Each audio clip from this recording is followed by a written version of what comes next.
If you want to continue to follow our adventure, click subscribe.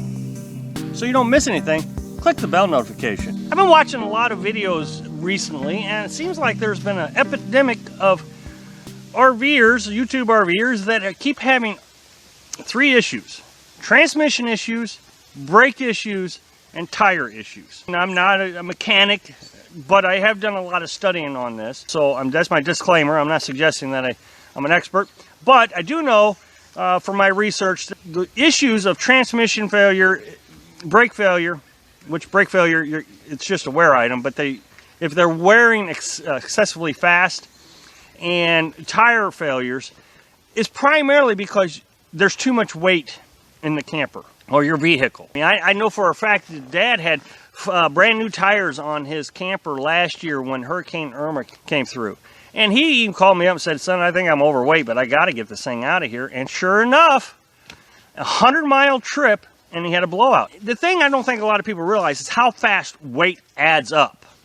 Now, I recognize that I only have a 4-cylinder pickup truck, but if you're not paying attention to what your weight is, even in an 8-cylinder, you're going to go overweight pretty quick. Now, you can find the information on your weight in your door frame. At least that's where I can find mine, on the driver's side. I wanted to go through a list of 10 items that I have. That's all I really have is 10 items in my camper, and tell you how much it weighs and how fast it just adds up. Now, my truck can carry 1,400 pounds, so that's just 600 pounds less than a ton. The camper, a lot of people seem to think my camper is just way too heavy for my truck. It's not. I built it, and it weighs 250 pounds. I know exactly what it weighs. So 250 pounds, that's, a good-sized human being. So I have a third passenger is basically what I have. Propane, I have 3 tanks of propane, and they're 20-pound tanks. That means it holds 20 pounds of propane. I don't know how much the tank weighs. I'm going to guesstimate 10 pounds. So a 10-pound tank plus 20 pounds of propane, that's 30 pounds each. So I got 3 of them, that's 90 pounds. The refrigerator. Now, it doesn't matter what kind of fridge you have, you're going to have a refrigerator that weighs something. Ours weighs 50 pounds. The generator. Now, a lot of people will say, oh, and I can almost hear it now. People are going to say, you're going to need solar panels. You need solar panels. You need solar panels. That's fine. I need solar panels, which is more weight. Not a lot, but it's more weight. But I'm still going to have the generator. I can't get rid of the generator. I have to have it. As you can see right now, it's cloudy, trees. That's just the way it is. The solar panels aren't going to keep up very well, so I have to have a generator. And half of you are going to agree with me, half of you won't. But I have a generator that weighs 50 pounds. Clothes. And we don't have a lot of clothes. I have 3 pairs of clothes, 3 sets of clothes, and Carolyn has 3 sets of clothes. And this clothes, they come up to 15 pounds. So, I mean, it doesn't take a lot, and all of a sudden you got weight. Picking up our clothes bag, that's all it is a bag that we have clothes in. Gasoline for the generator. I have 2 cans of gas. That's 5 gallons each, 10 gallons total. And I looked it up, and it's 6 pounds per gallon for gasoline. Now, water weighs more, but gasoline, 6 pounds per gallon, so that's 60 pounds for those 2 cans. Dry food, which varies a lot, but we have dried food, canned foods, coffee, potatoes, 10 pounds of potatoes. I mean, that doesn't take very long, but you got, a lot of weight. And so I just weighed up what we had in the camper at that moment, and it was 60 pounds. Food in the fridge. Now, I didn't have a full fridge when I weighed it all up, but I just looked at the weights in the packages of meat, and I estimated what was in the refrigerator. I came up with 20 pounds. Now, like I said, it wasn't full, so it could be up to 50 pounds sometimes. Junk, just the extras. Bedclothes, towels, silverware, can openers, propane stove, all that kind of stuff.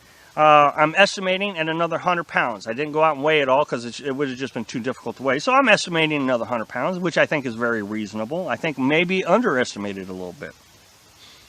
Human beings, there's 2 of us, and our combined weight comes up to 300 pounds.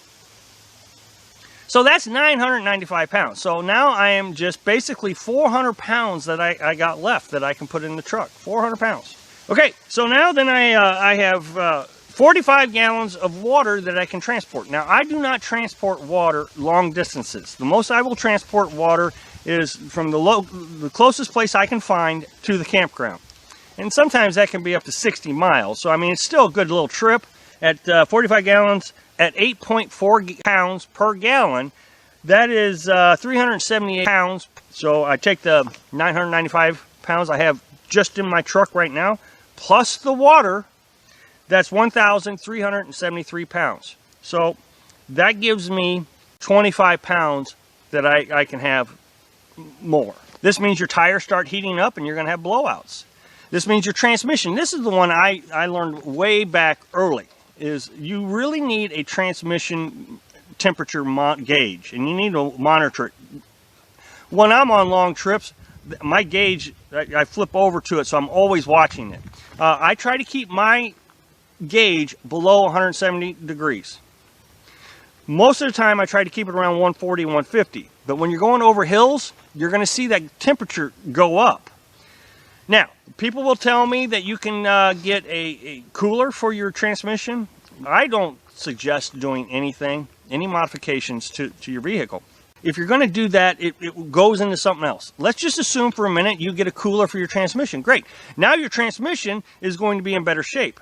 So you're going to put more weight in it because you think, okay, the truck can handle it.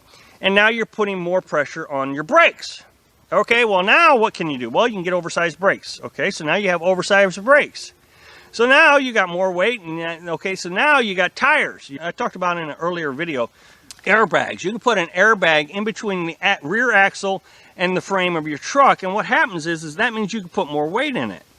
So it doesn't make the back end of your truck sag down, is what it does. And it's supposed to give you more control over your vehicle. So because when you're driving and you put weight in it, your truck does this. That means you don't have as much traction on your front wheel. So when you put airbags, it straightens it back up. Well, the problem with that is people tend to overload their truck when they do that. And so they're not really aware that now they have too much weight in their truck. And the first thing that happens, I just showed you in one of my videos, someone actually twisted the frame of their truck because they had so much weight in it. And then finally, the big one that I think really hurts a lot of them is now they're overweight, and then they start climbing and going down mountain hill. You go up a mountain hill, you got all that weight on that transmission, and it's heating up, and it's heating up, and it's heating up. And I really suggest that you really monitor how much weight you're putting into your camper, your RV, all of it. Thanks for watching. Click like if you like the video, and happy travels.